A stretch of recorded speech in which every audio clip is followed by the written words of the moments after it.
In 5, 4, 3, 2, 1.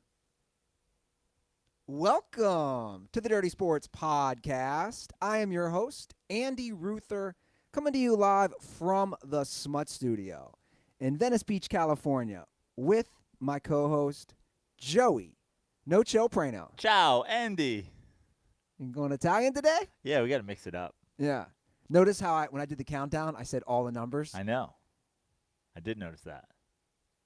Good work. I was trying to throw you off. Yeah. I just wait for the Joey No Chill Prano part before I tune in. And then I just hit you with the hello, and we're off and running. I'm excited for today's episode, Andy. A lot going on in sports, despite the fact that there are no sports. I know you're a big Korean baseball guy now, which is exciting for you. Yes. I didn't watch a single second of it. But I know you've got that happening. This is also our last episode before you depart for the great Queen City of Cincinnati. Why is it the Queen City, Andy? That's a great question, and I don't know. I should know that. You should. So I'm excited. I'm here. Gotta have a cup of coffee over there.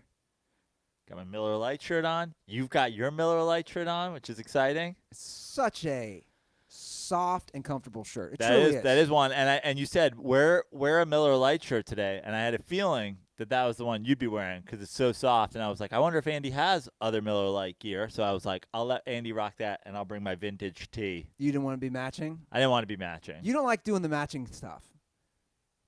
I mean, it was fun when we were the Stash Brothers for a couple weeks, but you don't want to overplay the same card. I gotcha. By the way, I might not ever come back. And look, that's I want you to do whatever makes you happy. Okay? As long as I still keep getting that hot ad money. Yeah. I might just set up shop. Welcome to the Dirty Sports Podcast with Chad No Chill Cutter. Welcome to the Dirty Sports Podcast. I'm your host, Andy Ruther, with Walter Vincent Ruther. Coming to you live from Walt's basement with Walt's basement's namesake, Walt Ruther. What? What? We're doing a podcast? We can talk about Boomer and Geo. I watched them today. Is Walt's TV the greatest budget win since Scottie Pippen's contract? That's a good point. Could be. Yeah. I can't wait to take it for a little take it for a test drive? Little test drive. What's going to be the first thing that you try on the TV? Because my thing is like anytime I have a new place, new TV, new speakers, whatever, my move is always I need a baseline to refer to. So I always watch Top Gun because I know exactly how Top Gun sounds in the theater. I know how Top Gun sounds on an 80s TV, a 90s TV, a 2000s TV, and now, a 2020 TV. I don't know. It's a good question. There's no sports on. I suggest Top Gun. Top you just Gun? hear those afterburners. That's how you know how the speakers crank that up to about 75% of max volume. Get that afterburner going. You'll know exactly how good that TV is. The problem is I can't enjoy it with anybody. My dad doesn't watch movies. Hey, kick it up to 80. If those speakers are good, you can enjoy it with the whole neighborhood. Whole neighborhood will be going through the danger zone. Yeah. How often do you watch Top Gun? A year? Honestly, probably once? No, more. Because there'll be a reason that inspires me to watch it once a year, and then there's just catching it. I've probably watched it one full time in 2020 already. Like I caught half the other day, and then I caught the other half a couple weeks ago. I mean, the idea that I'm not going to watch it one more time in 2020 is crazy. Because here's the thing. I'm definitely going to watch it before Top Gun 2 comes out, which has now been moved to Christmas. It's supposed to be summer. Coronavirus, I don't want to say it's the biggest loss of the entire coronavirus, but it's pretty much the biggest loss of the entire coronavirus. By the way, we have an update on why it's called Queen City. Shout out to Chris Vasiento in the YouTube comment section. Shout out to somebody with Wikipedia. An 1819 news article called Cincy the Queen of the West. Queen of the West. I mean, in 1819 it was the West. Yeah. That's how crazy things were. Welcome to the brave new world, the Western United States. We're going to set up shop here and eat chili. I mean, again, the Reds played. First, we got to kill these natives. The Reds played in the Western Division Yeah. in baseball until 1994. We're going to kill all these natives, chop them up, put them into some sort of stew. We'll call it chili. So fucked up, man. So wrong. You alluded to it earlier. I did watch opening day of the Korean Baseball League. I know a lot of people were excited about it. That was one of those things where it just like suddenly it hit the time. Was it on ESPN? Is that what the deal was? Yeah, basically. I feel like everybody, like, what I learned is that a lot of the people I follow on Twitter are just have ESPN on, and then whatever comes on is like, they're in. So you know why that's what happened to me. I turned on my TV, and the last actual cable thing I watched was The Last Dance. Even 2 days later, other stuff had just been streaming on the streaming apps. So I turned on my TV just by chance again. Oh, there's a game on. This is kind of funny. And I watched a few innings. I smoked a joint. You need some help when you're watching no fans, Korean baseball organization with the announcers who are in their own houses. And were they American announcers? It was Carl Ravitch and Eduardo Perez. Okay. All right. Carl Ravitch at home calling Korean baseball. Yeah. Exciting. And then Eduardo at his own home. And then they would bring in guests, too. All right. And you enjoyed it. Any players that you recognized? Was there like former big leaguers? Who was the one guy, the Italian name? I felt like I knew his name. I don't know baseball as well as some of the other sports. But, again, it was kind of background noise. I was doing stuff on my computer. I wasn't exactly like watching. Yeah. A lot of people were. A lot of people were excited about it. But again, I fired off a few tweets and they got some traction, which made me realize, a lot of people were watching Korean baseball. We are thirsty for sports. Well, I have good news for you, baseball fans. It looks like the light is at the end of the tunnel. For Major League Baseball? Yeah. Okay, I've been hearing a lot of reports. Tell me what you got, Andy Ruther. Well, as you know, I did not read the rundown. Well, I sent you this tweet, actually, before it made an ESPN story. This was broken by Trevor Plouffe. Is it Plouffe or Plouffe? Former player. You remember him? Nope. Pitcher? I don't. He leaked this news on Monday. He says, I heard from multiple sources. Plouffe bomb! He says, I just heard from multiple sources that on June 10th, Spring Training 2 will start. July 1st will Spring Training 2, return of the baseball. July 1st will be opening day, and teams will be playing in their home ballparks. And this tweet now has been confirmed by sources and reporters and ESPN that there is a lot of validity to this tweet. Now, is there, I know you just said home ballparks. Does this mean business as usual, or does this mean, are they still going with some sort of modified divisions thing? Everybody's staying close to home? To be determined. It sounds like they have scrapped, from the article that I read today, they have scrapped the Florida, the bubble. Arizona bubble leagues.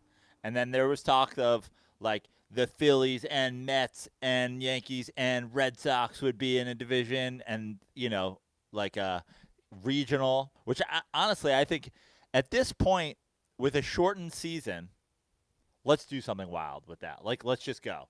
Because as I've said before, the idea of looking back into the history books and being like, oh, that was the year of the coronavirus where the divisions were wonky and they played 85 baseball games. Yeah. It's like, let's just fuck it all up. Sure.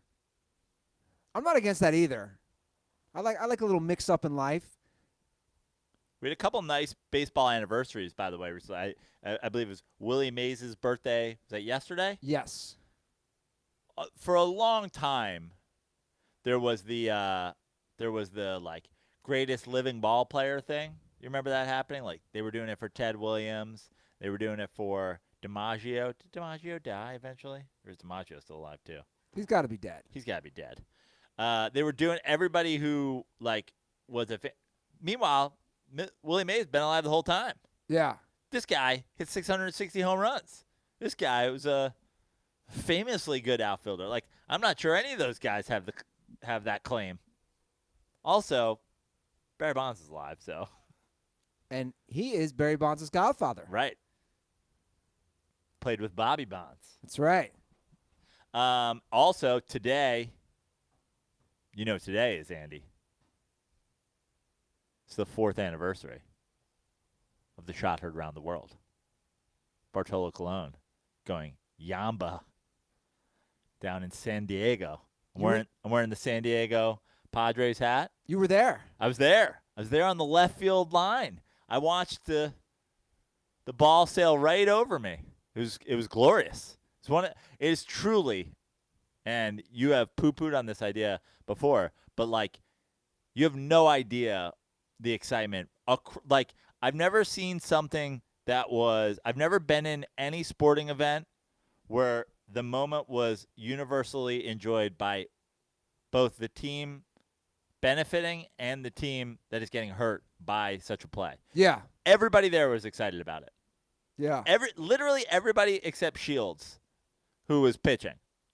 It was great. 4 years ago today, Bartolo Colon doing the unthinkable, hitting the homer. It was glorious. It is easily one of my, I would say, top 3 in-person sporting moments that I've ever experienced. And honestly, I'd have to think about the other 2.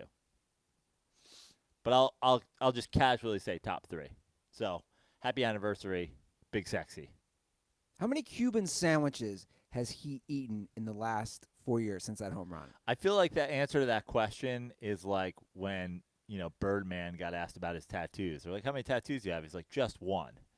I feel like Bartolo Colon has been eating one endless Cuban sandwich. Yeah. He's like, if I make another Cuban sandwich and I finish the last bite of the last Cuban sandwich while I start eating this next one, did that sandwich ever end? It's like, what's the sound of one hand clapping? It's like this philosophical question. If he's simultaneously eating multiple Cuban sandwiches, does the Cuban sandwich ever technically end? And I would argue, where does one sandwich end and the next begin? That the Cuban sandwich is one of the most underrated and underappreciated sandwiches. I agree. And I blame America's just constant propaganda against communism and the Cuban people. They make a great sandwich. Yeah. And honestly, the idea that the Italians, my people, I want them to get all the credit that they deserve in the world. But the idea that in the 90s, like the panini thing took off, it's like, yo, the Cubans have been pressing this sandwich for decades. I mean, really rare, and I don't know if I've ever had a Cuban sandwich and been like, I didn't like that. No, yeah, it's pretty rare. It's a good sandwich. Yeah, the mustard, the pickles on there. Yeah, press the whole thing. Everything Bilbo hates. Yeah, Bilbo's like they toast the bread. I like it white and I like it without crusts. He's like, can I get the Cuban sandwich? No ham. Minus the mustard, minus the pickles. Don't press it. You just put it on white bread with no crust. They're like, you want a turkey sandwich on white with no crust? He's like, no, give me the Cuban. I just want to modify it a little.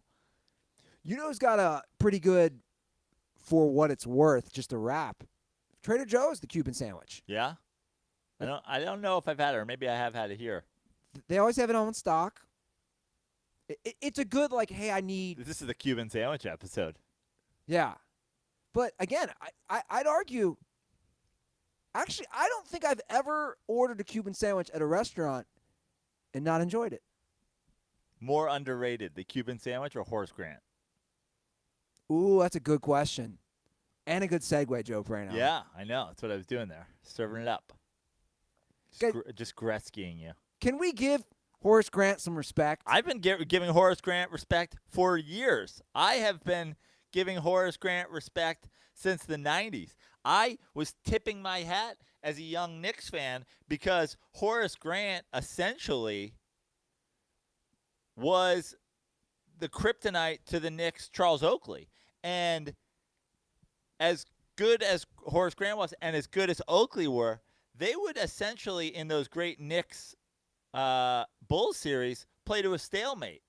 Maybe one game goes to Grant, maybe one game goes to Oakley. But, like, the fact that they were just canceling each other out in the series,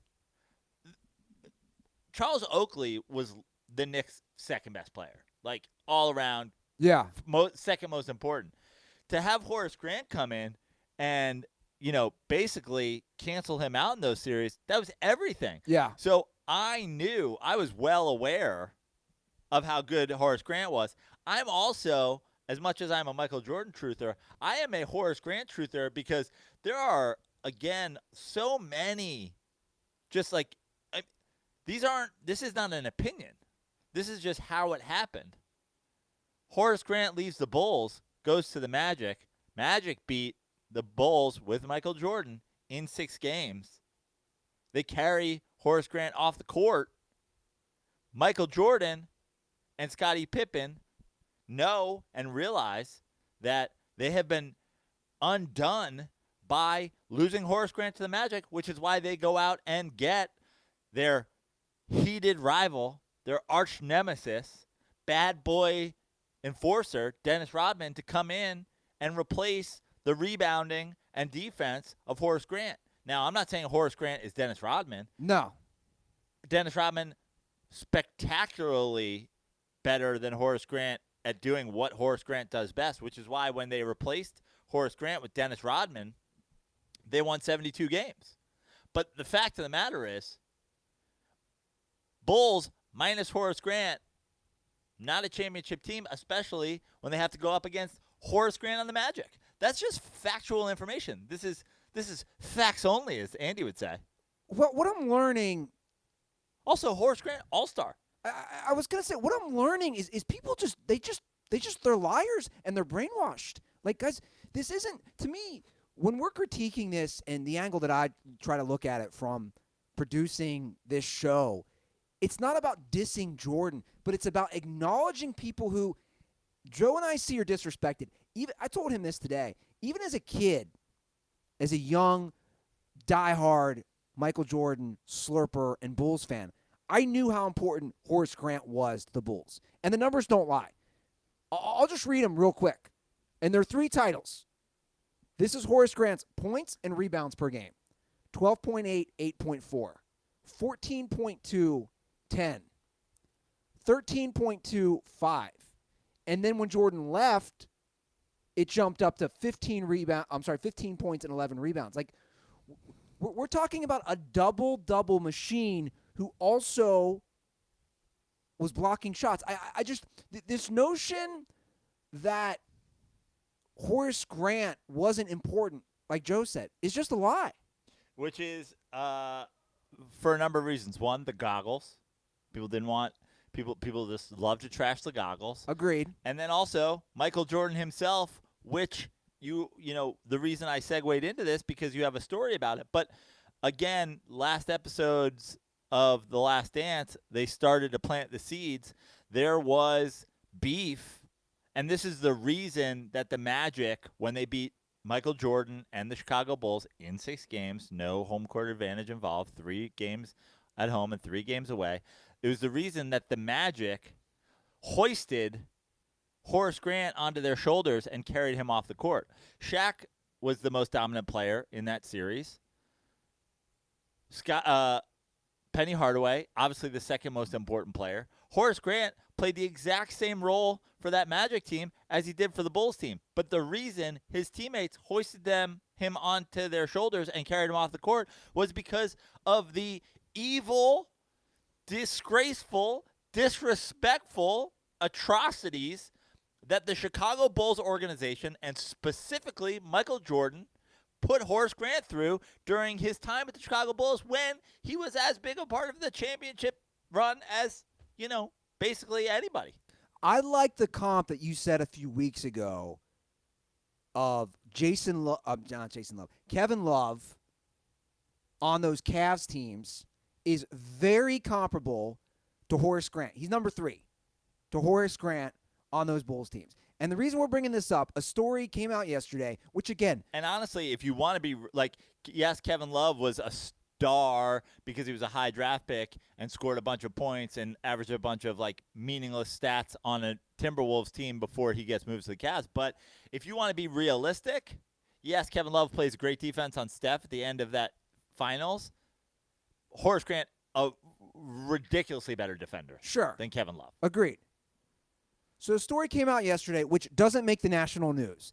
This is, again, guys, this narrative that giant media follow the money corporations, exactly, like ESPN, they don't want to print this stuff. Well, why would the ESPN want to print it when they're doing a whole Jordan slurping 10-part series? So this is the story. Sam Smith, who wrote the Jordan Rules, went on a radio show yesterday and revealed this wild bombshell that he said players would come to me over the years and they would say that Michael Jordan took Horace Grant's food away from him on a plane because Horace had a bad game. Michael Jordan would tell the stewardesses, don't feed him, he doesn't deserve to eat.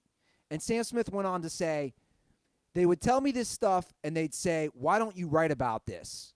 And I would say, I'm not going to write about it unless I can quote you. So players in the Bulls would tell him this, and he said, I'm not going to use generic league sources. Because that, as a reporter, he's right. Yeah. You can't just print this stuff without attributing the quote. Me. He says, I could tell that all these revelations were accumulating over the years, and people would tell me things a lot that never went on record. Dude, think about this. You have a guy, again, a double-double guy who came into the league when Scottie came in. So that was the year they drafted Scottie in the first round and Horace in the second round out of Clemson. They were the finishing pieces on those first three-peat teams as far as what the Bulls needed. Now, obviously, they added some other parts. But the thought of him saying you don't get food, like this whole notion of, and I put it out there a few weeks ago, can you be a winner? Can you be successful without being a dick? And I've grappled with this because there is a psychological game, right? Is Michael playing a psychological game with his teammates? You know who I've thought of since then is Magic Johnson. Liked, always smiling, always happy. Won 5 titles. Teammates liked him. The point guard, the leader of the team. So to me, Magic is kind of the guy who hosting orgies. Yeah. Fucking girls, fucking guys, fucking everybody. Like the dude was so well liked it almost killed him. So to me, he is that example of, yeah, everybody loves Magic Johnson. I don't know anybody who doesn't like Magic Johnson. Why would you not like Magic Johnson? Everybody liked him, and he won 5 titles. So this notion that we've created as fans, as media, no, you need to be a dick to win. It's just not true. How about Shaq? 4 titles. 4 right? titles. Three with the Lakers, carrying Kobe Bryant on his back. I mean, three titles, while literally, like, he's so nice, he's carrying dudes on his back for titles. He's literally got guys in his pocket. He's like, sit right here, little guy. And then obviously goes, always well liked. Everybody thinks Shaq's a good time. How about Dirk? Dirk gets a championship. No one has anything bad to say about Dirk. There's pictures of Dirk literally like taking food from other passengers on the plane and giving double meals to his teammates. He's out drunk, posting pictures in the early social media days, posting drunk leaks with Dirk. There's plenty of guys who've been able to achieve success. I memean, no one has things to say about LeBron like, oh, he's a fucking asshole. Yeah. Nobody. I just, again, this notion, and you hear these, like, that's an awful look. You're telling people they can't eat? That's not a guy I want as my teammate. It's just not. Again, it's the arguing, it's the people unable to argue with results thing, right? Like, well, he won 6 championships, so who's to say he did it wrong? Who's to say he couldn't have won more? Who's to say he doesn't feel the pressure. And, I mean, a big part of the pressure of Jordan's first three-peat is the Jordan rules that come out in the midst of that, where there's all this book that's like, Michael Jordan's an asshole. Hey, dude, you don't have the pressure of having to answer questions about this book about you being an asshole if you're not an asshole. So, like, you can't argue with the results thing says, like, what if he's just a nice guy? Do they win more? Does he ever have to leave? Does Horace Grant insist on leaving? Like, again, I don't want to do speculation. I want to do facts. Facts. Horace Grant is all those things that you said for those first three Bulls teams. Horace Grant plays a year after Jordan is there. And the Bulls win 2 less games and are a bad foul call away from going to the Eastern Conference Finals. And Scottie Pippen's getting MVP votes. And they look essentially the same as they were. Obviously, they're missing their leading scorer, and that's a huge loss regardless of who that guy is. But then Horace Grant leaves, and then the team falls apart. The team falls apart. And Jordan comes back, and they only whatever, and they lose to Horace Grant. Does Horace Grant leave if Michael Jordan's not a piece of shit? And do they at least win in 95? I mean, it's a good question, and we'll never know. But again, it's this clear and obvious, like, timeline of events that we see. It's the same type of crap, guys. Yeah, and the bottom line is, we talked about it. There's plenty of guys who have achieved the same amount of success while being a fine person. It's like the same way in Hollywood. They're like, Christian Bale's like cursing out, camera guys who like walk in his eye line. They're like, this is just what he has to do. He's so method that he's like in this part as the Terminator and he's yelling at dudes. And then you're like, Tom Hanks is just nice, and like everybody likes him. Yeah, he's smiling and shaking hands with coronavirus. He's got Oscars. He's gonna make more movies than anybody ever made in history. Like, it doesn't have to be that way. Yeah, no, you're right. And again, you never hear like Tom Hanks was snapping at people because they accidentally took his sweater away on the Mr. Rogers movie. And everybody knows Tom Hanks, once he's in character, never breaks character. Well, and again, it's just, we just go back to this. There's just so much evidence. Like, I don't get this notion.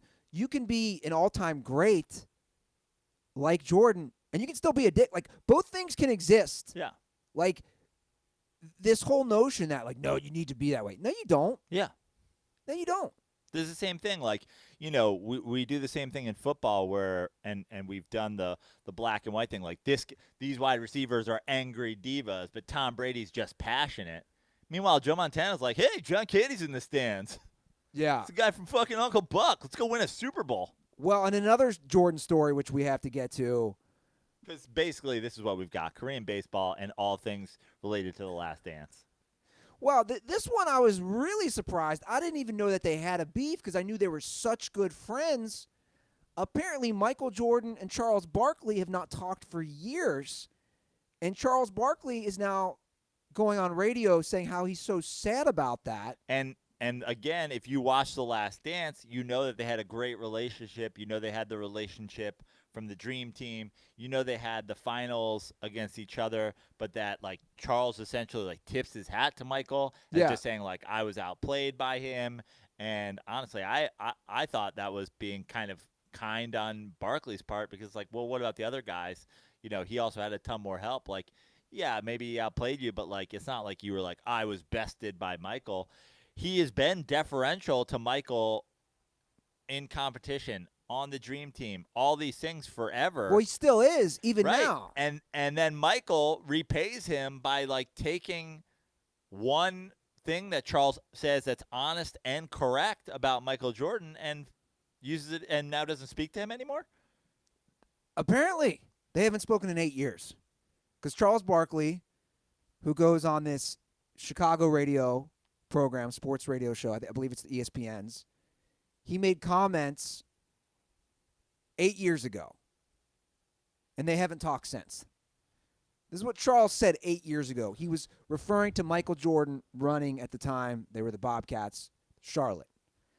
He said, the thing that bothered me the most about the whole thing. Okay, no, sorry. Let me get the actual quote. Oh, yeah, this is it. This is what he said about how Jordan runs the team. Listen, if you're famous, and Michael at one point was the most famous person in the world, everybody around you is either on your payroll or letting you buy drinks and dinner and flying around on your private jet. Very few friends are going to be honest with you, and that's very hard for any celebrity to do, especially in his nature.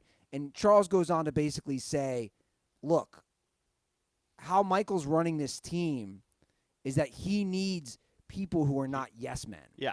He's surrounded by yes men who are going to tell Michael Jordan that he's right and he knows, and how could the GOAT ever be wrong? Meanwhile, there is a long and storied history of Michael Jordan being a terrible, terrible, terrible, terrible basketball executive. And this is what he said. As much as I love Michael, again, 8 years ago, until he stops hiring them kiss asses and his best friends, he's never going to be successful as a general manager.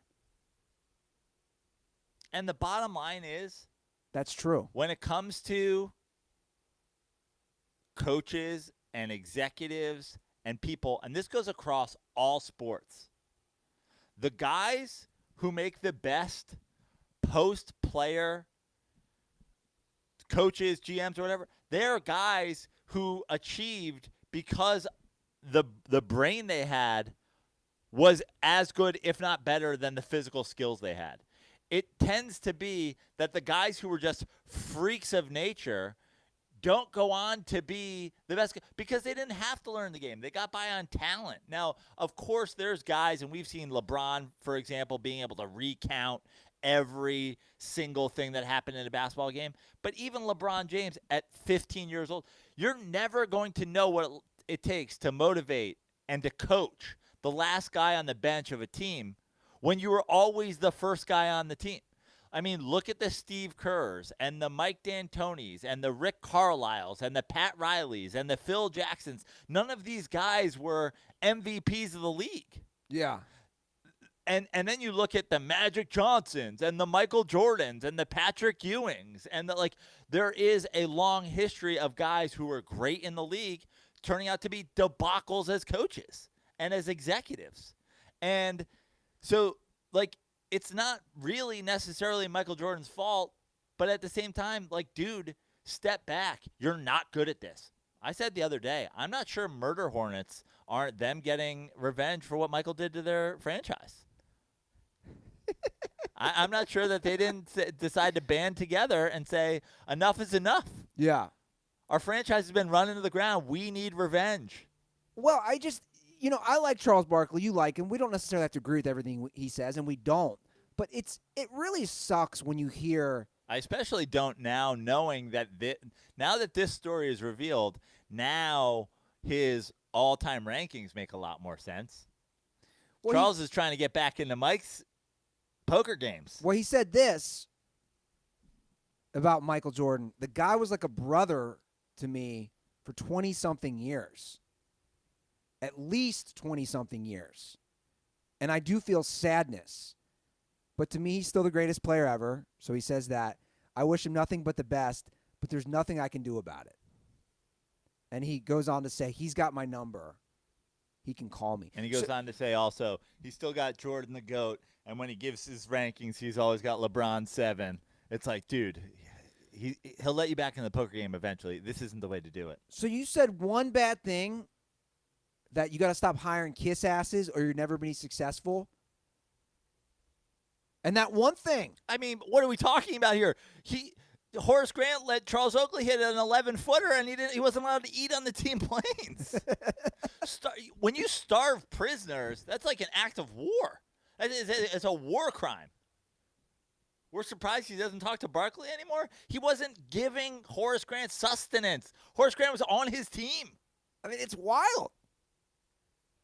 There's the other story, and look, it's a distant bronze to this, but Craig Hodges is now on the record as saying Mike's keeping him out of the Last Dance for numerous reasons, including that Michael doesn't like that Craig Hodges was the true player master of the triangle because he played with Tex Winter at Long Beach State. And he basically doesn't want to give Craig Hodges the ability to talk about that. And also that Craig Hodges wore a dashiki to the White House and suggested to Michael Jordan that they boycott the NBA Finals because of the Rodney King riots. And Michael Jordan was like, "Yo, don't fuck with my bag." And so he doesn't want Craig Hodges to have anything to do with the Last Dance. Which again, the Last Dance is just propaganda. The idea that some guys are just totally missing from this or muzzled in it. It's just know exactly what you're watching. Just be guys. Craig Hodges was the starting point guard on their championship team. Just be aware in anything you watch in life. Again, the angle, the spin, where it's coming from. The fact that 99% of the people watching The Last Dance don't realize it's co-produced by Michael Jordan's very own production company. It's comical. And the amount of dumb people. Again, this isn't about shitting on Jordan. It's just about the truth. Just setting the record straight. Just everybody knows. Here's all the information. And giving credit where credit's... Guy's a monster. He is. He's the one. He doesn't talk to Charles Barkley for 8 years because Charles Barkley goes, "Hey, you suck at being an executive." Facts are facts. Look at the Charlotte Bobcats / Hornets. Have been a train wreck. This isn't a joke. If you look at the rebirth of the Bobcats, right? Not the original Charlotte Hornets. The Bobcats expansion team, which then becomes the Charlotte Hornets, right? Is the worst team in professional sports history by winning percentage. Yeah. It's a fact. The end.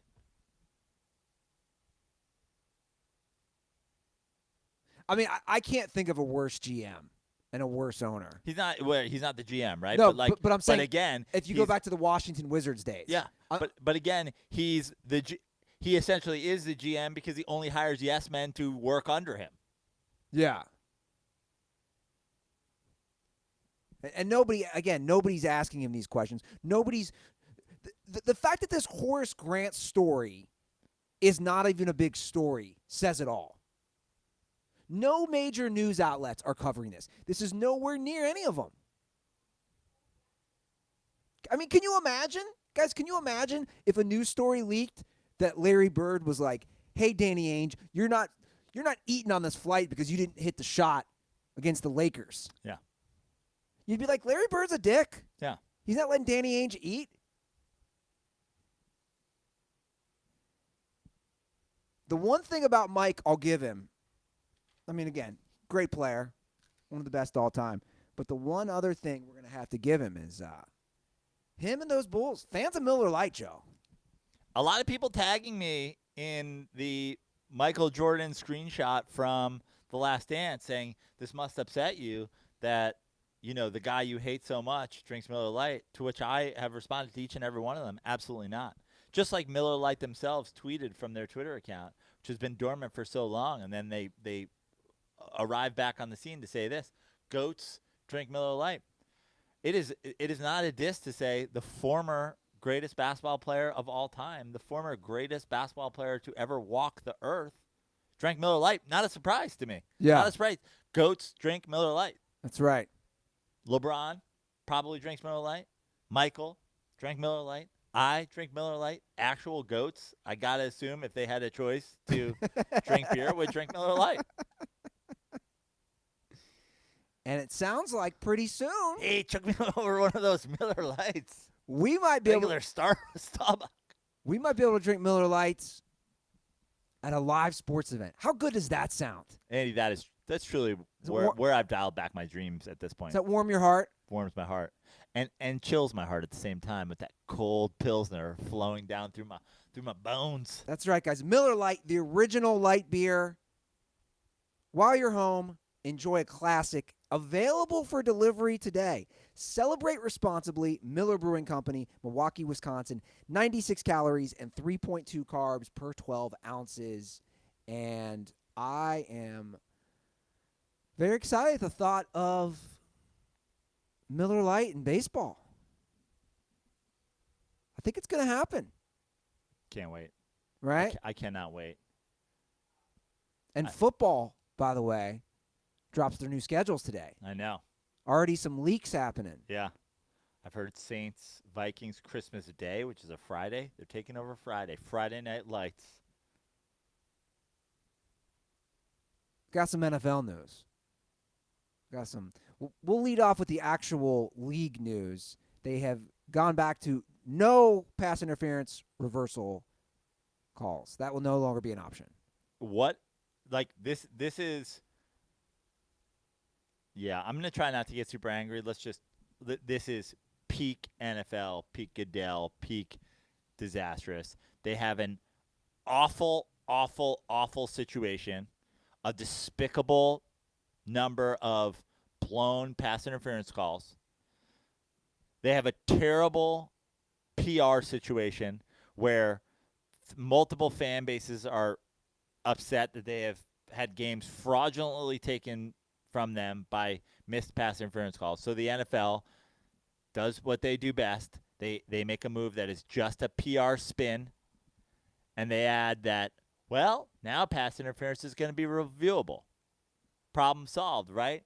No, because then you go to a season where the refs refuse to change pass interference calls. So now this is just a rule in place, and it's so bad and so not used and so despicably instituted in the NFL season that they then remove it the next year under the cover of darkness. And it's like, oh, yeah, there's not going to be pass interference anymore. And by the time coronavirus is over, no one will even remember this story. And it's just so ridiculous and so dumb when the answer is so obvious. Just do what you said you were going to do. Make it reviewable. The coaches only get so many challenges. You want to challenge it, you challenge it. No hard feelings. You missed the call. You're a 60-year-old man that's running up and down a football field. You're not qualified at all to be on an athletic field making calls. You should get a free mulligan every once in a while. The coaches go, we saw it. You missed it. Eat that. Take the L. Yeah, it's a mess. It all goes back to just not admitting when you're wrong. The NFL couldn't admit. The refs couldn't admit when they were wrong. Now the NFL couldn't admit that they were wrong, but the NFL refs not admitting when they were wrong. So now we're just going back to status quo. After 1 year. Classic NFL. So poorly done. Classic NFL. And now what happens again? Now we go back to some terrible play costing some team their season, costing some team potentially a Super Bowl. And, okay, whatever. Yeah. We solved the problem because we gave this 1 year stupid rule change without actually changing the rule buffer, and now we've long forgotten about Rams Saints. Never forget. Frank Gore is playing again. Unbelievable. With the Jets. Guy, how much do you hate your family? How much do you hate your brain? Right? 16th season. This will be his 16th season as an NFL running back. Yeah. And it's safe to say the CTE is extreme. I mean, he voluntarily signed with the Jets. Yeah. He's like, give me a little Adam Gase. You want to hear something crazy? Frank Gore is entering his 16th NFL season. His son is entering his first season as a college football player at Southern Miss. Does Frank Gore try to last a couple more years and do the LeBron, Bronny James thing where like the Ken Griffey Senior, Ken Griffey, like is Frank Gore trying to share a backfield with his son? Maybe. He's like, I won't remember you in 4 years, but I want to know that we played together. This isn't something I'll ever remember, but I want to live it in the moment. Like, I respect that he's been able to stay on the field this long as a running back. Look, we already see guys like Gurley who are basically a shell of themselves from just a couple years ago. Even his teammate, Le'Veon Bell, had an awful year last year. I mean, Frank Gore, like, never like really just like exceptional. He had 10 1,000-yard rushing seasons. Yeah, though. but just like consistently good for this long is remarkable. It's like unheard I of. mean, it's remarkable that he plays in the NFL for 16 years and doesn't have a traumatic injury that causes him to leave. Like, I'm sitting here, I get up in the morning now, I have arthritis when I get out of bed. Like, the idea that Frank Gore is playing 16 years in the NFL is crazy. It's nuts. It's nuts. Third all-time in the rush. He's without a doubt a Hall of Famer. Yeah. Yeah, you can't not be a Hall of Famer. Yeah. For just the longevity purposes. His Hall of Fame speech I have a few things about his Hall of Fame speech. One, will he be coherently able to speak at that point? Right. 5-6 years removed from when he retires. He'll probably stumble a few times. And my second question, will he be able to remember any of his actually playing career? No. Not 10 years from now. But also, fun fact about Frank Gore, during those 10 1,000-yard seasons, supposedly, when he didn't have big games, he would starve his offensive line. He wouldn't let them eat. Really? Yeah, wouldn't let them eat. Just a winner. Just had that killer instinct. And by that I mean literally killer instinct. He was trying to starve people to death. He had the instinct on how to kill, which is of course to remove sustenance from someone's diet. Yeah. Easiest way to kill them. Yeah. By the way, I haven't even thought about this. Should I play the Andy Ruther remake of Like Mike? Yeah. It's so bad. It's so bad, it's good. If it were good, it wouldn't be good. It's so bad. So bad. I'm going to have to play this. My favorite part about this is how the music, whenever you sing, the music drops out as if it's Horace Grant on the 95 Bulls. It just disappears. Yeah. So as we know, guys, Like Mike was one of the famous Michael Jordan commercials from the 90s, Gatorade. It really is a catchy tune. I remember singing it all the time as a kid. So I decided to remake it, and shout out to Charlie Ryan, who helped me and made a video. I provided the awful audio and the awful lyrics, but it made me laugh. And by the way, I made this during the Korean baseball game. So that's what was going on in my head. And this is the Andy Ruther remake of Like Mike.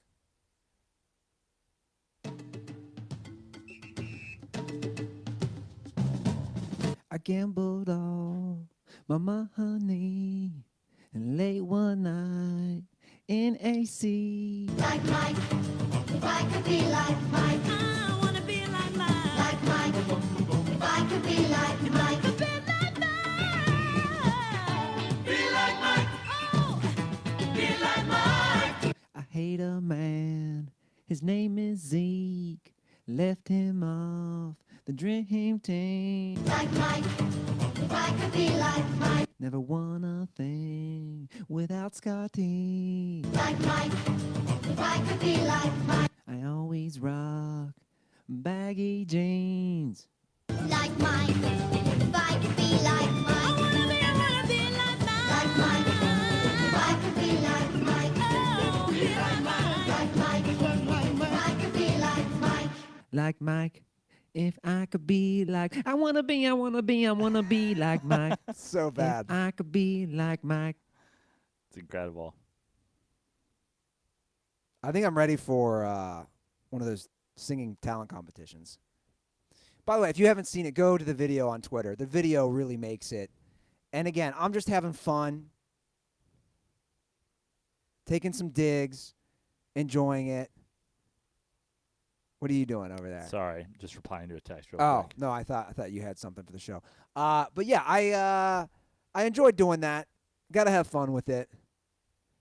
Have to have some comedy. Hey, everyone, what I've noticed is everyone is taking the defense of Michael so serious. It's like, guys, let's have some comedy. I'll take some digs at his baggy jeans or his fights with Zeke or whoever. It's like, let's just tap the Just so you know, he'll never do your show now. Oh, never. That ship has sailed. Yeah. 100%. I think that ship sailed A long time Long time ago.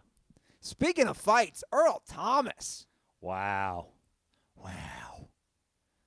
I mean, when you read this TMZ article, I don't want to defend him, cheating on his wife with a bunch of hoes at an Airbnb with his brother or whatever. Like, that's a whole other thing. But it does sound like, in terms of the domestic violence portion of this, his wife showed up with a gun. So, like, anything. A loaded gun Yeah. that she had pointed at him. Yeah. Because she took the clip out but didn't realize that there was a one in the chamber. And so anything that happened physically, like, he was disarming his wife. Yeah. So there's that. But she's obviously a lunatic. And then he's hooking up with his brother and a bunch of chicks? Well, no, he's hooking up with.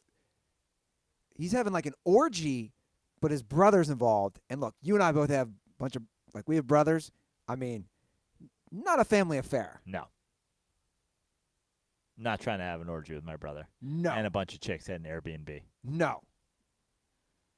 So I guess. And then she rallied a crew of girlfriends to show up with her. That's wild too. Yeah.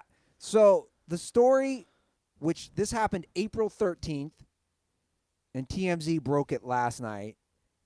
And he jumped on social media pre the story breaking to just get out in front of it. And ask for this prayers. Yeah. And he's like, you can live your best life and stuff like this still happens. Like, I don't think cheating on your wife at an Airbnb and an orgy with your brother's quote unquote living your best life. I don't think that's what the Dalai Lama would call living your best life, but So they had a fight. This is the full story. They had a fight, Joe, and then he left with his brother, and she hopped on his Snapchat. Apparently she had access to his Snapchat and found his location via Snapchat, and she showed up to the house of an Airbnb with his Beretta. with his gun.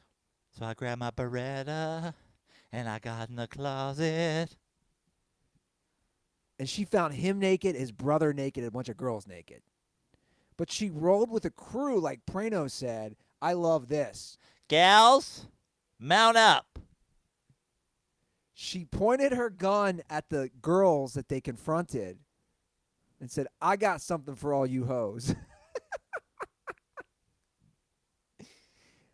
I mean, this sounds like a Wayans brother movie from the 90s. Yeah. Wild. Everything's bigger in Texas, including the fucking weird orgy confrontations. She came with a gang. He had a gang there. Including his brother. How many people? It sounds like there was 8 people. I mean, this is one of the wilder stories I've seen, ever. But it sounds like she's going to get – she was arrested. He wasn't arrested. Yeah, he was not arrested. I assume if anything about standard NFL procedure, he doesn't press charges and they are fine. And What's Goodell say when this comes across his desk?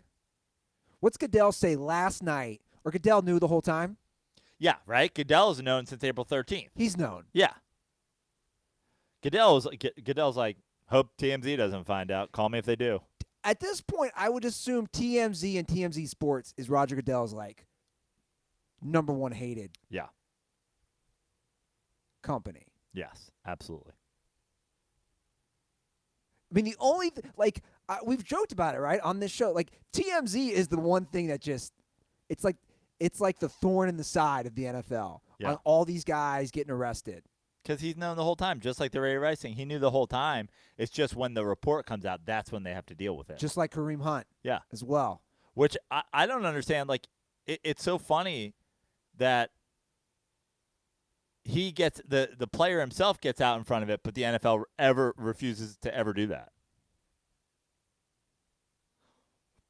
Why don't they do that? Why don't they do before you hear this from TMZ, this went down, just do a press release and just do a text press release. TMZ knows everything. Yeah. Because every shitty, shady police thing was we got this. You guys want it? And also, look, Robert Littal, friend of the show, Yeah. owner of Black Sports Online, He's on TMZ Sports on TV now. He's got, like, I know even just from texting him and knowing him the last, like, year and a half, the guy's got connections. He knows everything.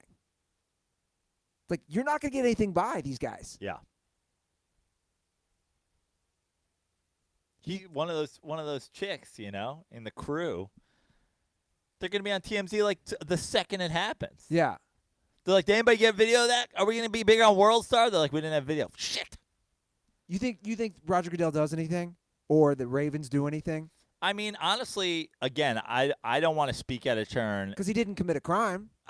Look, again, we don't have video of the thing. Like, it's a wild story, but it does sound like anything. Like, I understand that he was cheating, and that's bad, Sure. But your wife showing up with a gun, threatening you, holding a gun a foot from your head, and threatening these girls that you were with, whatever actions you take in that, and it doesn't even sound like he, like, knocked her out or anything, but even if he did, any actions you take in that situation are completely justified. You're, Saving your life. Yeah. So it sounds like he's going to be okay. Yeah. If the details of the story remain as what we know now. Yeah. Seems like he's going to be okay. What do those Airbnb reviews look like? Right? It's what's amazing is, like, do we get a worse review because Laz flooded the bathroom in spring training than these guys get for having an orgy where cops are called and multiple people are held at gunpoint? Because, like, the Airbnb sounds like it's probably fine. I'll be honest. This is probably good news. Because Airbnb, I don't know if anybody's following, is taking a massive hit because of COVID-19. Yeah. Like, Airbnb is one of those companies that is taking a huge L. I think this is good news for them. Just no such thing as bad press? Bro, if I know there's a possibility that I can have orgies, Did you not know that this was a possibility? I didn't know. I didn't know orgies at Airbnbs was a thing. Yeah. Now I know. Now you know. Who knows? Maybe I'll show up to an Airbnb and Earl Thomas and his brother will be there. Like, you want to have an orgy?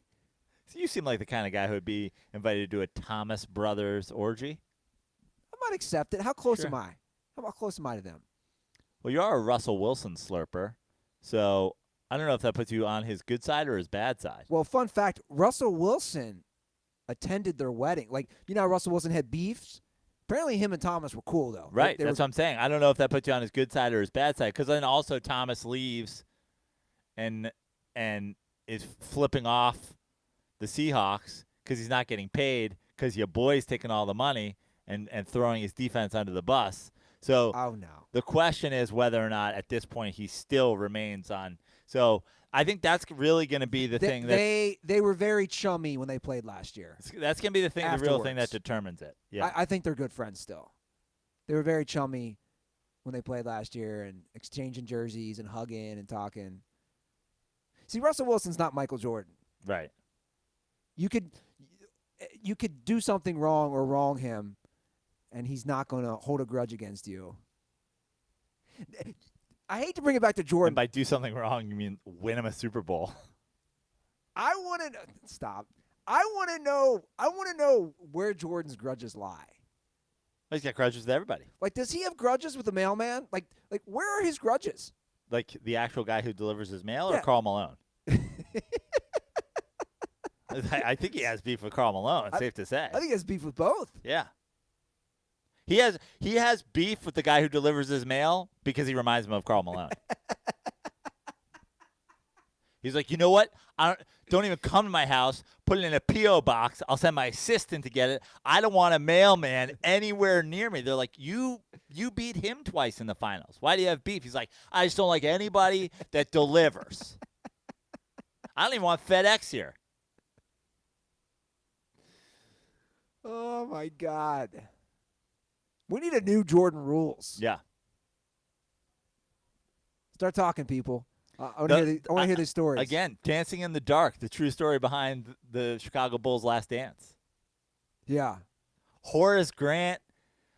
Michael Jordan refused to feed Horace Grant. And we're just dancing in the dark. Horace Grant ain't eating. 'Cause we're just dancing in the dark. You know what else, dude? These guys are all bitches too. Yeah. Like, I'm sorry. Like, It's but, like they- it's like they Michael just- Jordan on they- camera just going, Michael Jordan, just the killer instinct, the competitive nature, nothing was like it. He punched Bill Cartwright in the face, and we're just dancing in the dark.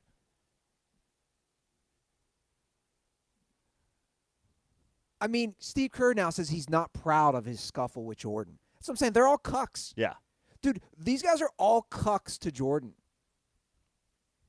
Like, it's just wild. Except Horace Grant, which is why the smear campaign continues. I like, you know, I should get. A Horace Grant Magic jersey? Or Horace Grant Bulls jersey. I'm saying we get that Horace Grant Magic jersey we hanging on the wall as a reminder that Michael Jordan returned for the 95 season. He played 21 games prior to the series against the Magic. Enough with this. Michael Jordan was like some shell of himself. He averaged 31 points a game in that series. He had a higher, again, the facts only, he had a higher shooting percentage, more minutes played, more points per game, more rebounds per game, more assists per game, more steals per game, more blocks per game that season than in the next season when they went 72-10 and won the championships. In the playoffs, he averaged more everything than he did in the playoffs the next year. And the idea that, it takes this team. You don't play 21 games in the preseason. Michael Jordan scored 55 points at Madison Square Garden this year. The idea that Michael Jordan wasn't Michael Jordan is so ludicrous. He was better in the playoffs that year than he was in every single category than he was the next year. The Magic smashed the shit out of that Bulls team because they had Horace Grant, and Michael and Scottie didn't have a fucking defender and rebounder at the power forward position, which is why they went out and they joined forces with their arch nemesis, Dennis Rodman, who went out of his way to try to injure them when he was on the Pistons, and they were like, come on in, the water's warm. Facts only. That's it.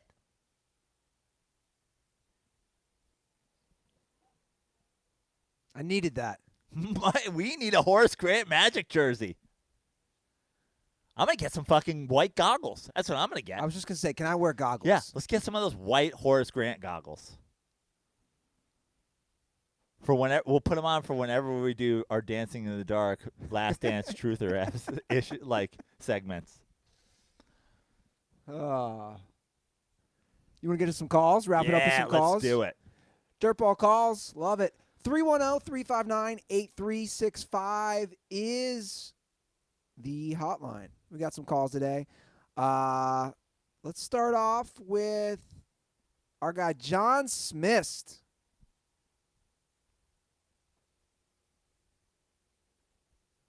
What's going on, boys? This COVID's got to go. I can't do any more stories about 98-year-old birthdays that are socially distanced with parades or people driving through. So you guys were talking about possibly having sports with no fans, and did some research. The team or the league that needs the least amount of fans is the NFL. Approximately 15% of their revenue is through attendance and all that, the highest being hockey with more than 30%. So I think the NFL can survive if there are no fans this coming season. One sport that's coming back pretty soon, golf and NASCAR, May 17th. We're going to have back-to-back races in Darlington, then 4 straight in Charlotte, then some golf. My question to you, will you watch NASCAR? Will you watch golf once live sports returns? Stay dirty, boys. So I'm going to be a hard no on the NASCAR. Yeah. Golf, questionable, but I'm leaning mostly no. I really was excited about the 2-on-2 golf tournament with Tiger and Phil, but they screwed up the pairings. For that reason, I'm out. I needed the villain pairings and the good guy pairings, but I think they did that on purpose. They didn't want to put the villains together. They wanted it to be on equal footing. So they've paired Peyton Manning with villain Tiger Woods, and they've paired, Phil Mickelson with villain Tom Brady. So I won't watch that. I mean, look, sometimes I watch golf just because it's enjoyable to have on in the background when there's nothing else on. But I also will put it on. It's got good sleepy time vibes. It's like a white noise machine. But I can't imagine myself sitting down and watching a golf tournament in any like serious manner for any long period of time. I will not watch it seriously. Again, I will be back home. My dad is an avid golf watcher. I will enjoy some father-son bonding and talking about whatever we're talking. Like I'll watch it with my dad for sure, but on my own, no. Yeah. I'm looking forward to playing golf again, yeah. but I'm not looking forward to watching golf. And NASCAR, no. But I appreciate Smith. I really like those stats as far as what leagues Yeah, that's great. need fans. And that's interesting that only 15% of the revenue from NFL, which obviously That's lower than I even thought. And I figured that obviously the TV contracts were the main source of income, but that's a great 15% stat. is even lower than I thought. Yeah, I agree. All right, well, the next call is from our buddy Reed up in Davis.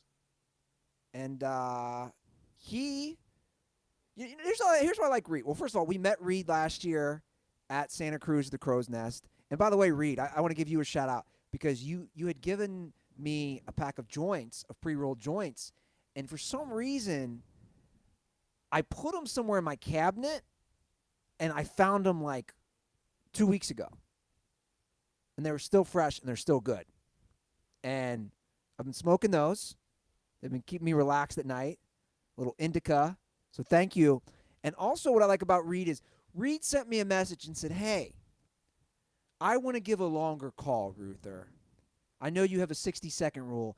I'm going to do a Thust Fund donation for a longer call. You can buy extra minutes. It's like an old 90s phone plan. And I love it. I love that he did that, and he reached out, and he left a longer call, and I said, of course. If you want to buy minutes, I'm all for it. So here is Reed's call.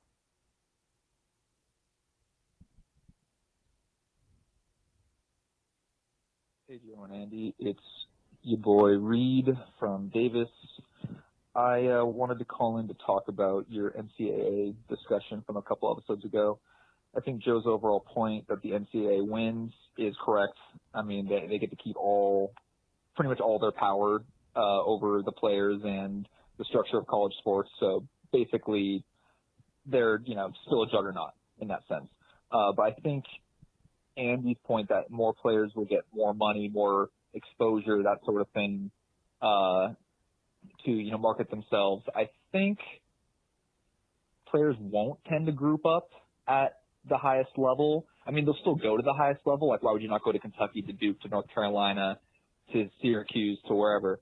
But instead of grouping up like they do now, maybe other programs, high-level D1 programs, your from like private schools, your Gonzagas, your Butlers, or like UCLA. I'm not private school, but UCLA. Just big programs. They could afford to buy a couple players too. So I feel like instead of the usual Kentucky class that has 4 of the top 25 recruits, and might only get like 2, because those like 3rd and 4th guys will be going to other schools because they get more money, more exposure potentially for their careers. Just my thoughts. And quickly, CT called in the episode you guys did about Robert Kraft, saying you guys should pretend that you're reporting on an event in the past, like say the Malice in the Palace, and you guys pretend like you just heard about it. So instead, how about you pretend that you went to events that didn't happen, that were supposed to happen this year, missed in the pandemic? Might be interesting to see where it goes. Love the show, and stay dirty, boys. Oh, and stay safe out there. I like it. Yeah. I like everything about this call.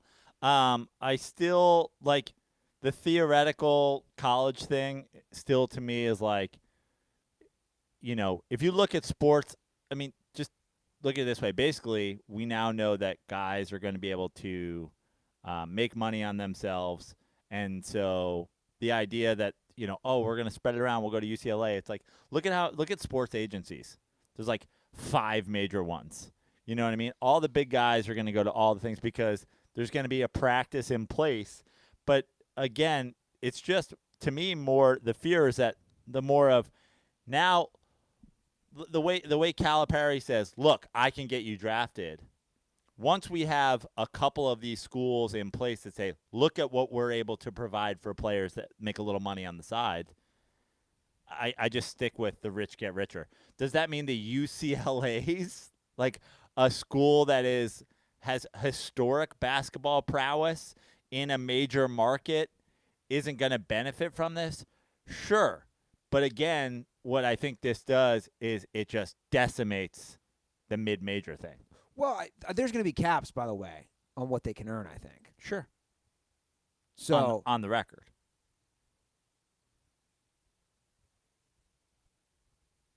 what do you mean?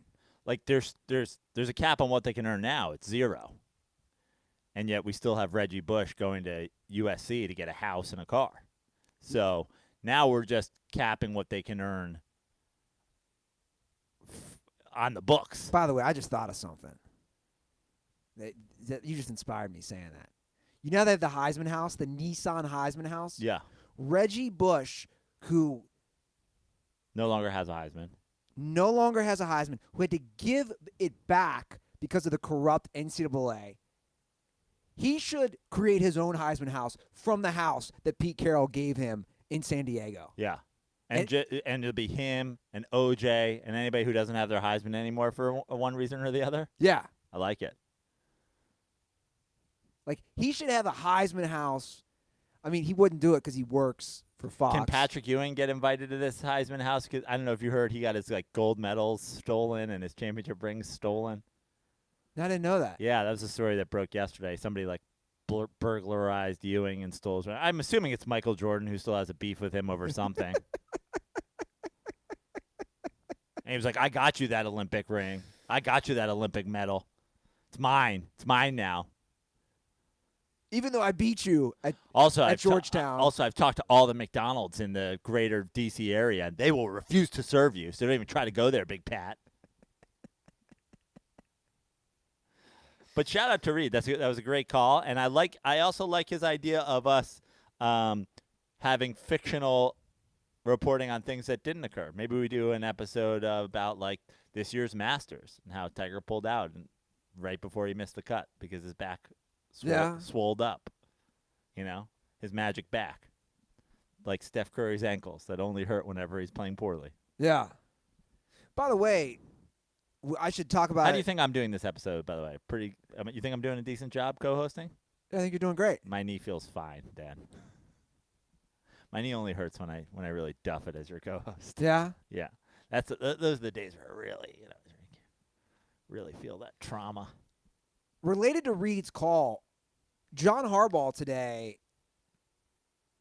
released something that would give more flexibility for college players entering the NFL draft. Yeah, it was. I didn't go a deep dive on all the articles, but I did read the bullet points of his actual thing that he put out. And basically what Harbaugh suggests is that players should be able to make themselves eligible for the draft and yet still return if they don't sign with the team. Correct. But also if they don't get drafted above a certain level, that they should be able to come back, that they should be able to go to the NFL at any time, like whether it be after their first year. There shouldn't be this you must play 2 years thing. The problem is they just signed a CBA. Right. For 10 years. And then also, 5 years. Yeah. He talked about redshirting and how redshirting is just like a scam way of getting a 5th year. Just come out and say it. Give these guys 5 years of eligibility. And also, and I like this one probably the best of all of it, is if you're under a scholarship that you should be able to return and finish out your degree if you leave early and then play for a couple of years. You should be able to come back and finish your degree for those guys who want to, because like he said, most players don't really go to the NFL and then achieve worldwide success and are set for the rest of their lives. So they're going to need their degree at some point. All of it, in theory, logical, helpful, reasonable, and I'm sure his paperwork will be lit on fire by the NCAA and thrown into the bonfire they do before the Texas A&M Texas game, where multiple college students will burn to death with his paperwork. because God forbid any student athlete have any sort of power in the NCAA system. And he also said there shouldn't be a cap for 25 new scholarship players a year. If they want to give more athletes scholarships, why should we limit it? So, yeah, it's all pro player. And you're right. The NCAA is going to want no part of that. Because Also, I want to do one more shout out before you play the next call. Since Reed did donate to the Thust Fund, I just want to make a couple of quick announcements. First of all, shout out to everybody. I feel like across the board, the Andy Ruther Venmo, the Joe Prano Venmo during this time of Corona, I think a lot of people are home. A lot of people are appreciating what us essential workers are doing. And so a lot of Thust donations have been coming to me at Joe Prano on Venmo, at Andy-Ruther. correct.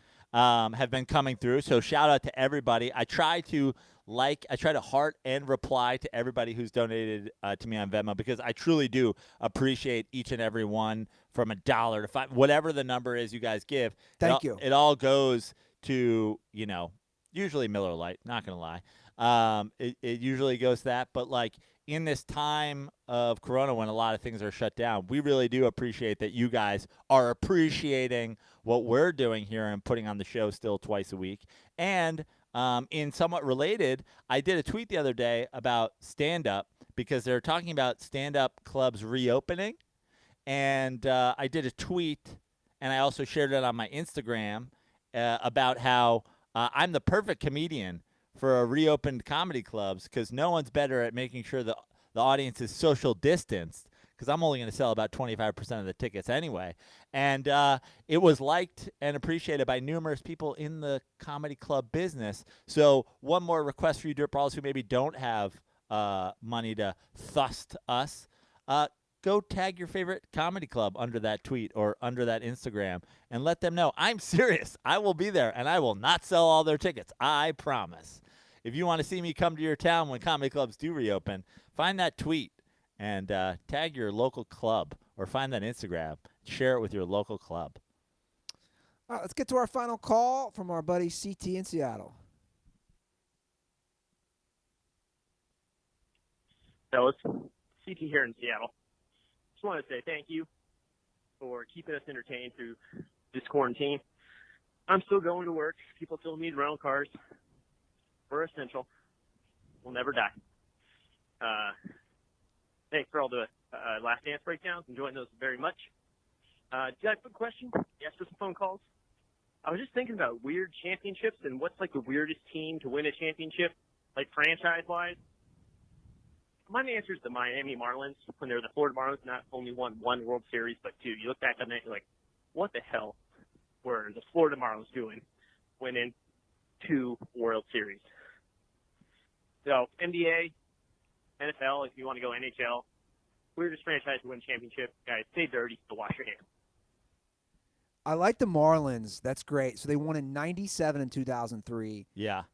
2003. Two totally different teams, because he throttled the rosters after the first one. He like totally sold everybody. Sold everybody. Yeah. So that was an interesting one. That was a 7-game series against the Indians Yeah. in 97. A great World Series. Great World Series. Now, 2003, it was pitching, Yeah. and Josh Beckett beat the Yankees Yep. and was the MVP. That is an interesting one for sure. The those are crazy ones. What does one particular one stand out to you? Because I feel like if you go through all the sports, there's definitely some weird ones here and there. I almost feel like that Ravens Flacco Super Bowl is a weird one. That was like a weird pairing, just like the Flacco Ravens versus the Kaepernick Niners. Even the Ravens Giants was a weird one. The Ravens Giants one, but that was a world class. That's like a once in a generation defense. True. That was your Seahawks team, basically, like just this crazy defense that was not going to be stopped. I mean, look, it's not as high, but the Pistons taking Lakers out in 5 games. My greatest sports moment in history. The Lakers had won 3 in a row. Yeah. No one saw the Pistons winning that, let alone dominating that series. Yeah. That one in the NBA, if you go back NBA from literally today to the Magic Bird era of the 80s, essentially the modern NBA, essentially there aren't like that Pistons team and the Mavericks team are the only ones that are like weirdly out of place. Both those teams grossly underrated, in my opinion. Grossly.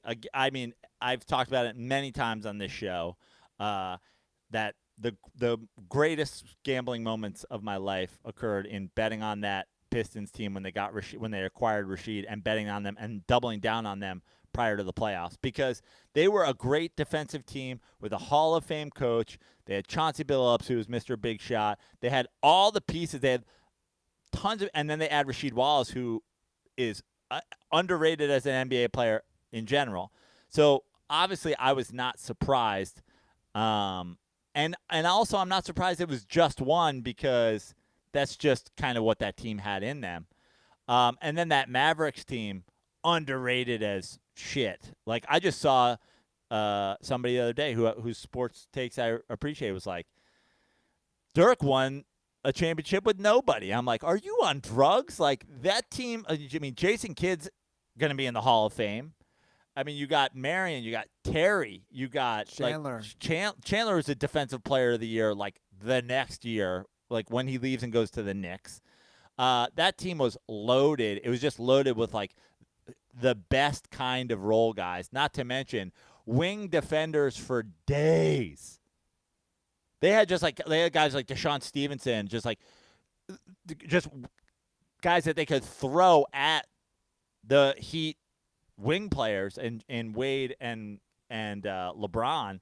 So that team grossly underrated. But those are the two teams, if you go through it, that really there wasn't a multiple championship thing, right? Aren't those the two one-off teams?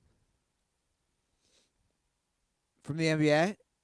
Yeah. Since I mean, even the Rockets got 2.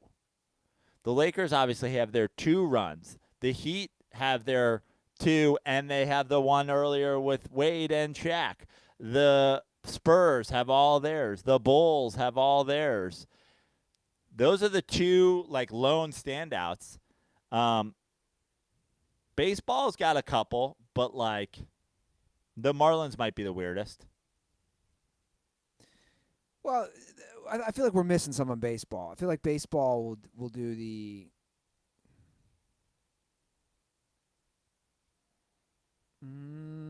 I mean, that Phillies team? I was thinking of that Phillies-Rays series. Yeah. But the Phillies have another World Series appearance in that run. True. The Marlins have 2 separate teams win 6 years apart. The Diamondbacks is kind of a weird one-off there, but again, that was a pitching, a shilling Randy Johnson situation. Yeah. The Marlins was always funny because they would get nobody in the stadium, and then they make it to the World Series, and they were still playing in the football stadium. Yeah. And they'd put 65,000 people in there. Yeah. I remember one of those games. I was with my buddy down in Arkansas. He's from Arkansas. We went down to visit University of Arkansas. We went down for a Arkansas-Florida football game. And I was so drunk. Like, I went to the campus bars in Fayetteville, Arkansas, and we got lit after one of the games, after we had watched the Yankees Marlins. And I remember some girl was like, You're not around from here. Where are you from? And I don't even know why I said it. I lied and said Los Angeles. So this is 2003. Wow, look at you. It's crazy. Seeing the future. It's crazy because I said I live in Los Angeles. She's like, where are you from? He's like, Savage Town. And I remember like, she was like, ooh, L.A.?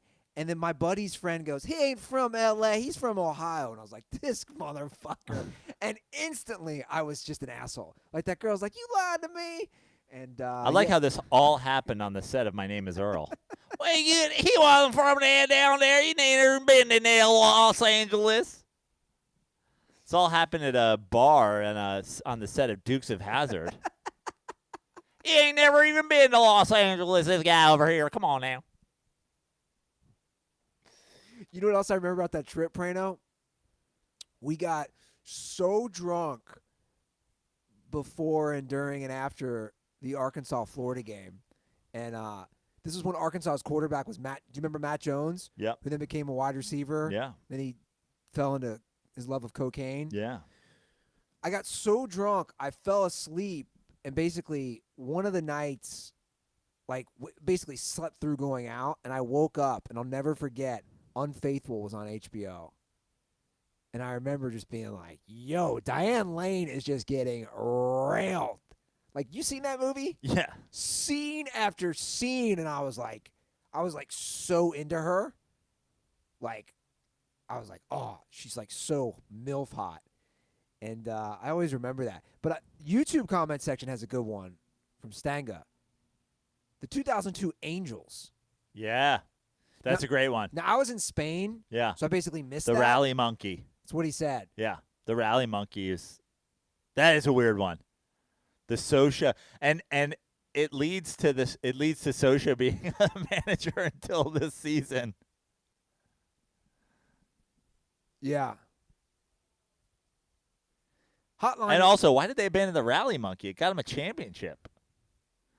And also, shout out, since we just did the shout out to all the people who have supported, we got to do a second return shout out to CT, who has been like just a consistent. He's the Cal Ripken of supporters of this show. This guy doesn't miss a game. Oh my God. And from Venmos to rental cars to sending us stuff in the mail to whatever, I was going to wear it today, but then I didn't because you said it was Miller Lite Day.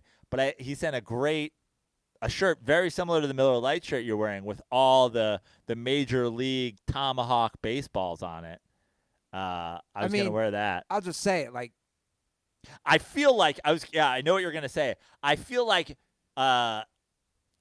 Mitch pulled like a real Maverick Cougar or a Maverick Goose and slid into Cougar's spot because of the Hail Mary of coming from Australia to Amarillo.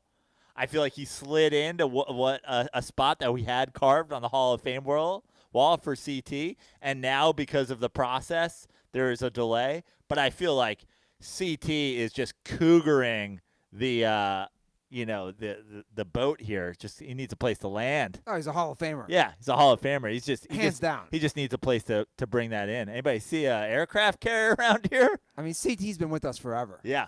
Like you said, all the things he's done for the show, all the loyal support. I mean, he's without a doubt a Hall of Famer. Yeah. We'll have to make it official here soon. Yeah. But your time is coming, CT. Anybody see a Hall of Fame carrier around here? The hotline is 310-359-8365. Give us a call. And Monday, we'll be back with you and Lachlan Patterson. That's correct. And the next Thursday is a DirtBall call episode, which we've already recorded. And is available on YouTube? Correct. Already. So if you don't want to wait, you can watch it on YouTube. Otherwise, the audio version of that will be out in all places where podcasts are sold. Correct. And then I'm moving Joe back to Cincinnati with me. We have more than enough room in Walt's house. Sounds like a real Watson brothers or Thomas brothers. I always want to say Earl Watson. All right, that's the show. You plugging anything? At Joe Prano on Instagram, at Joe Prano on Venmo. Thanks for all the support on both. Go find that tweet and tag your favorite, or Instagram and tag your favorite comedy club. All right, guys. Stay safe. Get some fresh air, though, at time to time. Like, don't just stay in your house all the time. Get some fresh air. Stay safe, but stay fresh. And enjoy your weekend. And most importantly, stay dirty.